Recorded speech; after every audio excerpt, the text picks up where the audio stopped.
Welcome back to our special coverage here of ANC Decides. We are at the 54th ANC National Elective Conference at the Nasrec Expo Center. Now joining us this afternoon is former Treasurer General of the ANC as well as former Chair of the ANC in Mpumalanga, Mr. Mathews Phosa. Mr. Mathews Phosa, welcome to NN7.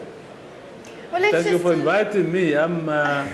I was a chair from Mpumalanga many years ago. Many years ago, but now. We'll give you all the titles. Okay. We'll give you all the titles. But beyond this, you're a man that has never shied away from litigation, or let's just say at this point, there's been a lot of irregularities that you've gone on to cite pertaining to the vote processes, particularly in Mpumalanga, where you're concerned. Take us through the litigation process at this point. I know that you withdrew one part of that litigation.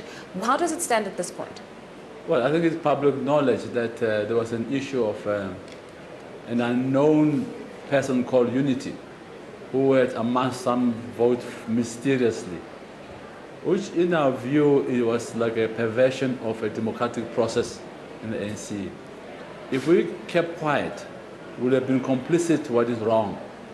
We raised the issue as sharply as we could, and even after the court case has been started by applicants, not by me, we felt that we've made our point, and the ANC intervened, and there was a settlement that we all agreed no one is got a membership called Unity, but we don't know the membership number or the branch where Unity belongs. And it was killed there and then. It would have complicated the credentials today, and I'm happy we challenged it and it was swept out of the way. The other irregularities which are stated in the court papers remain in terms of them being raised by those 70 branches. That's the part of the court case which the applicant did not withdraw. And it's up to the applicant to decide what to do with them. Me personally, I'm happy that we blow the whistle on the corruption. Our whole campaign has been anti-corruption, and in particular in the ANC and in government. You see, if you don't fight corruption in the ANC, it will go very quickly into government. And we should avoid corruption in both centers. Now, beyond this unity, many have been talking about this being the year of Ora Tambo, but we've gone on to see somewhat of a display of disunity here. We've heard those divisive songs. Many have said they shouldn't be sung, but you go to specific gates, you hear people singing these songs of a particular faction and then the other. What has been your experience since you got to Nasrec? I tell you, all of us, before we came here, we said we must kill slate politics. But I think, if anything, this conference has entrenched those slate politics. The blocks are big. You know, what we saw in Polokwane compared to what we see today, Polokwane was a picnic. So I think we're not achieving killing the slate. It doesn't matter who says what when they have won. Obviously, there'll be platitudes. I'll unite the ANC. I'll be kind to those who oppose me. That must be said. But the reality is different. We have entrenched the slate. And it's unfortunate for the ANC. But I think what we need to do is to ensure that the policy positions of the ANC are protected. So anyone who's in government positions, please respect the policy position of the ANC. But the whole thing is about assuring the nation that we know where we're going, and we are an investment destination to the world.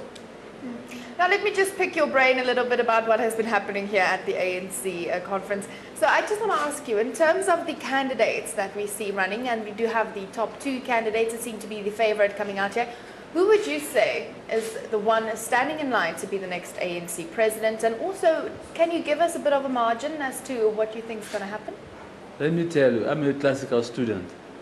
You know, Cicero always said, only a fool predicts elections. You know, because this, especially in this case, it's neck and neck, and it's anybody's game. And I'm serious about it. I'm not avoiding your question. And whether the branches decide that question, they will. It doesn't matter what any one of us says. Now, seeing that it's so close to call, wouldn't you say that this means, if nothing else, the ANC does need to unite? Because it would essentially mean whomever takes on to become the president, half of the other people within the ANC are not in support of that person. And if there were to be a split, it means maybe if that person wins, it's 59, whatever it may be, the other grouping then leaves. And that would be a significant number. So would you say that, seeing how close it's been, you really need to engage the other faction, no matter if they lose? You know, my sense of discipline as a member of the ANC tells me that whoever loses must support the winner unconditionally, and we should unite on that principle. When the president called us at that so-called the Last Supper, we agreed on that, all of us, that whoever wins, we must all rally and support that person, and that no one should divide the ANC in our names, no one. And I hope we'll all live to that. And whoever wins must have the duty to unite everyone, and let's keep the family of the ANC together, but not only for the sake of having a fuzzy feeling of unity, but for the purpose of serving the purpose of the ANC, to be a people's organization, to regain the moral authority it has lost and the trust of our people it has lost. Are you likely perhaps to do what others have done? We saw Baleka Mbete last night announcing that now she's throwing her lot, or at least giving her support to Cyril Ramaphosa. Would you at any point be announcing such to say that maybe you're supporting one candidate over the other? You know, if you look carefully at how you spell our names, my name is not Baleka Mbete. No, certainly. Fair enough. But if we just had to ask you, would you be somebody that would go on to say at this point I withdraw, or you want to see it to the very end just on principle perhaps? I'm saying on principles. I don't react or ape someone who makes a statement. I am very original. I don't know why Baleka endorsed Comrade Cyril. I've got nothing against Comrade Cyril or Comrade Nkosazana, but my name is not Baleka Mbete. Well, let's just go back to the speech made yesterday by President Jacob Zuma, the outgoing president now, Jacob Zuma. He said that dragging the party to court sets a bad, it undermines the party. I just want to get your reaction in accountants to that. Do you think that the party should be taken to court, or do you think that they should not be taken to court? How should delegates deal then with these problems that pop up? Should they go to the ANC structures and perhaps try and work it out, or should they go to the court immediately? Let me tell you, if you look at all cases which went to court, they were all first before the ANC structures, which could not solve them. Let's be fair and not pass judgment without the facts. Even in Mpumalanga, the ANC has been to the province twice, and they did not solve those problems. So you need to have a capacity in the ANC to solve problems, so that the NEC does not outsource its political decisions to the courts of law. So you must have capacity to solve your problems. If you don't have, I can tell you now, people will go to court. This is a constitutional state. When people feel their rights have been violated, they will go to court. But that's not what I want to see. I want to see the ANC resolving its own problems internally. But it must create that capacity to do so. So members know we have no reason to go to court because the ANC will solve our problems.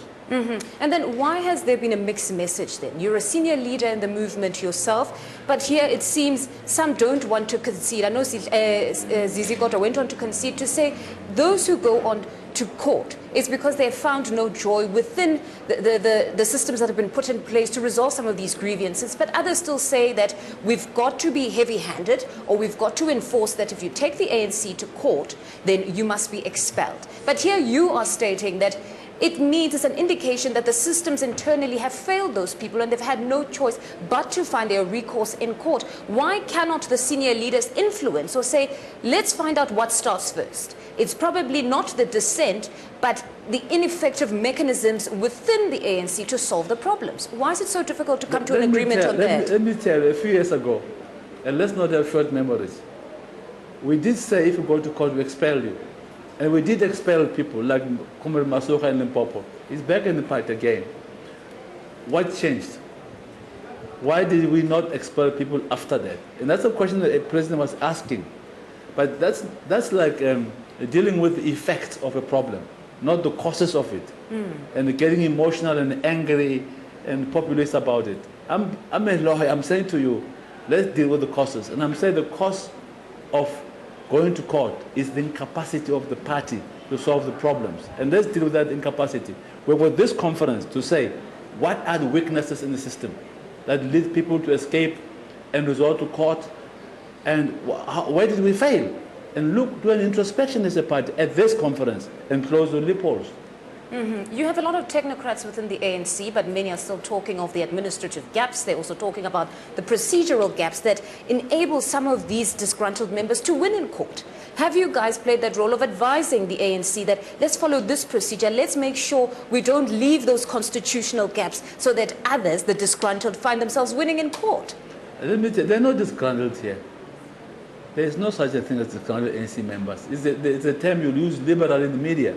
Fact of the matter is, people have raised issues and they hit a stone wall from within, which does not solve their problems. And I'm saying, I would not want to go to court. I would like the ANC to have the capacity to resolve the issues internally. And let's not look at the effect, must look at the causes. Well, also, going to the courts and having, it seems like there's some whispers saying that you had the backing of Cyril Ramaphosa going into the courts. We have had some whispers going around like that. So if you are saying that you are not Baleka Mbete in any means and supporting any candidate, what do you have to say to those people actually stating that, well, this shows support for Ramaphosa? What is that? That says what? What do you have to say to those people stating that this actually, the court action was actually showing the support for Ramaphosa? I never discussed it with him until today. So it's not based on the facts. It's based on people's own uninformed, superficial judgment. They don't deserve comment. I didn't discuss that case with Cyril Ramaphosa. Cyril Ramaphosa was my classmate for 4 years at the university. I'm an attorney. He studied law, but he's not an attorney. I don't need him to tell me when I should take action, legal action. No. And then as for reports that are doing the rounds that there's money that's flying around, those are not confirmed at this point, but nevertheless it's been stated. Again, I'll take you back to ANC members going to reiterate that this is the year of OR Tambo and it is the year of unity. This was a principled man, but we keep hearing that somehow there's money, both camps accusing each other, and we as ordinary citizens, even the media, are saying somewhere in there that possibly is going to come out a government for the next 5 years, but we've got members of the ANC that are accusing each other of bribery. Let me tell you, it is true that money has played a role in this conference and in the run-up to it. It is unfortunate, it is shameful, it should not be like that. Yesterday, someone said to me, go to gate 16. Money is being distributed at this very conference. At this very conference. I don't know where's gate 16, so I didn't have tempted to want to go there, because I think it's nonsense. The ANC members must not be bribed or corrupted. They must be left to independently exercise their minds on the issues.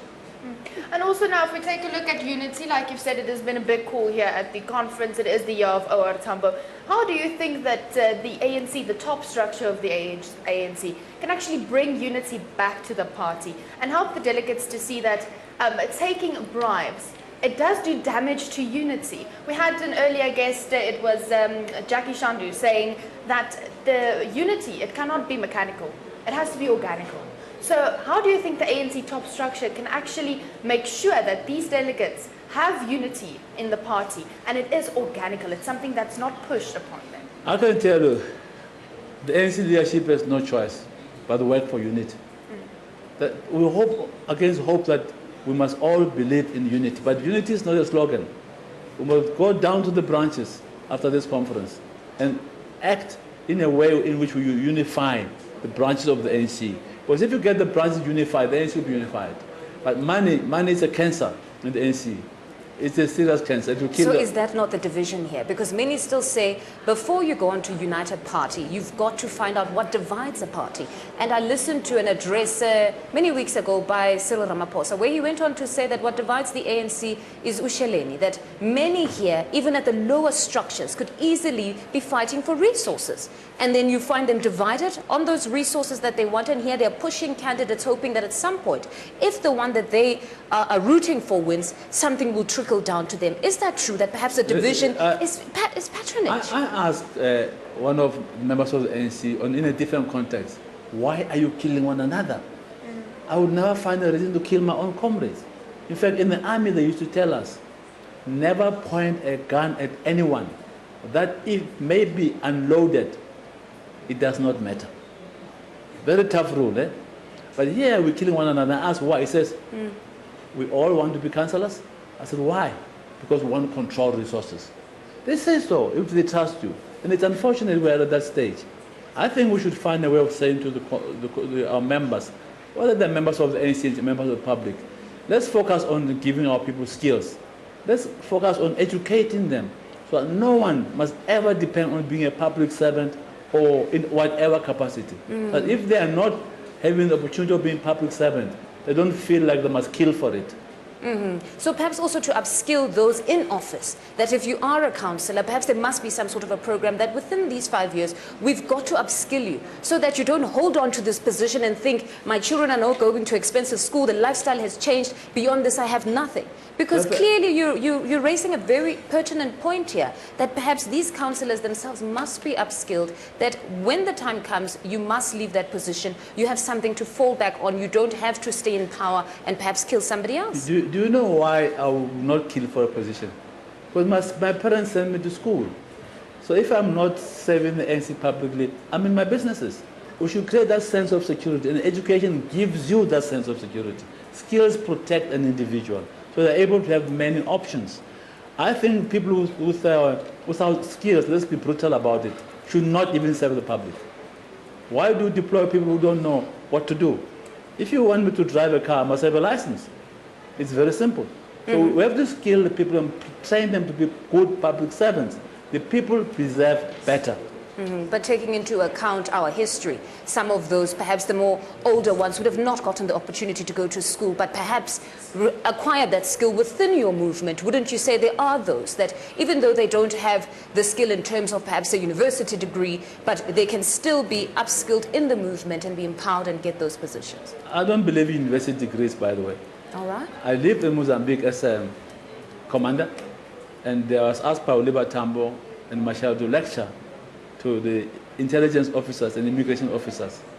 And I can tell you, these were adults who were working adults, and they have given them an opportunity to be educated. But Frelimo had what we call economic rehabilitation, economic rehabilitation. And they said, as a party, it must be underpinned by education. And there's a lesson to learn for us there. Well, there is something that I want to get clarity from you, because we have heard Zikle Zikalala. He was talking about the allegations specifically of delegates going to Monte Casino, being wined and dined by Bidvest to get them to change their vote or to sway them in a way for their votes. I just want to know, have you heard anything of this particular allegation on the ground? Or have you been approached by anyone? We did actually ask a Bidvest on their inputs on this, if they have been involved in something. We have yet to receive a response from them, but we will let everybody know as soon as we do get the response. But just as from you, what have you heard on the ground as to regards to this? I read it in the newspapers. I had not heard it from anywhere, any ground, but I read it in newspapers. It's something that must be investigated if you think you want to spend resources on it. I don't know what stands around that issue. And I don't think Commercitas behave like a typical politician who will exploit any issue. But it is right to do so, but I don't know anything about Bidvest. Nothing. Well, also, though, what do you think can be done to these people if they are found guilty of taking money as bribes or as going to Monte Casino, as being wined and dined? What should be done in regards to these delegates that are found guilty of bribery, and also those of taking bribes and accepting bribes? Who's going to investigate them?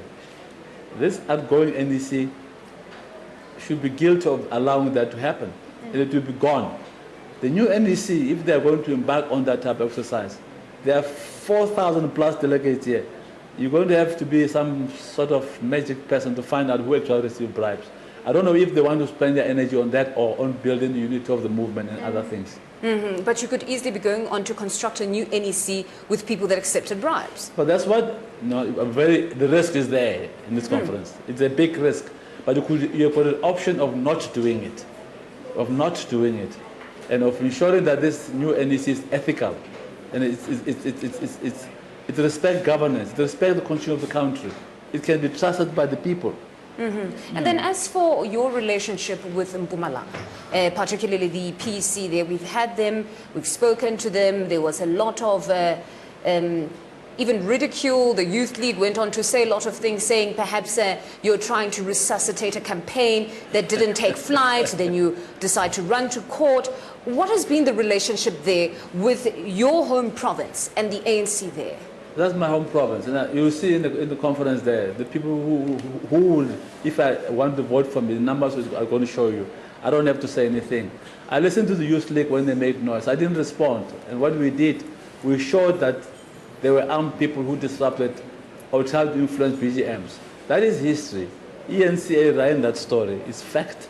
You have the material yourself, you know it's fact. So there's no point going there. And I'm very proud of my province. But you know, I'm playing national politics. I wouldn't die and say, listen, if my province doesn't nominate me, I wouldn't be this or that. I was elected treasurer by the highest number of branches throughout the country. Not even before my province endorsed me. But the negativity, though, that's thrown your way at times, does it weigh heavy on you as a politician? No, I don't care damn. They can back and back. I laugh at it because I don't respond to anything which is like a back. No. Well, let's just also take a look at what is happening here at the ANC elective conference. If we take a look at those allegations doing the rounds, I really want to get close to this because I think that this is something that needs to be addressed. You know, if we're looking at this year, it is supposed to be the year of unity. So these allegations cannot just go fly by the wind and nobody says anything. Which allegations? About the briberies going around here. So if this is taking place, do you think that the ANC top structures should take a deeper look as to maybe put an end to it, or maybe have a talk to the delegates, maybe to try and tell them that these bribes should not be happening? Because we have heard some of the important people, Zuma and them, saying something similar as to take the bribe and then you vote correctly. But that's also putting a different vision into the minds of the delegates. So Yeah, but I'm saying, these delegates may not be delegates in the next conference. That's the practical difficulty you're facing. The ANC must decide to establish a new ethics within the ANC itself and have workshops and educate its own members and not have an interest in bribing the other member, having a proper way of living with each other. But this happened, and you can't deny it, and I told about so-called Gate 16 here. It's unfortunate, but the new NEC could investigate, but whether bribes or not. And I think it should investigate. And so who are these people who are involved? If you can find them, deal with them. Now, just in closing, can you take us through the process going forward here? I know you are rushing to go to your next activities. Where to from here, and what can people expect? Well, the comrades must decide as delegates who must be the president and the rest of everything. And of course, there must be elections.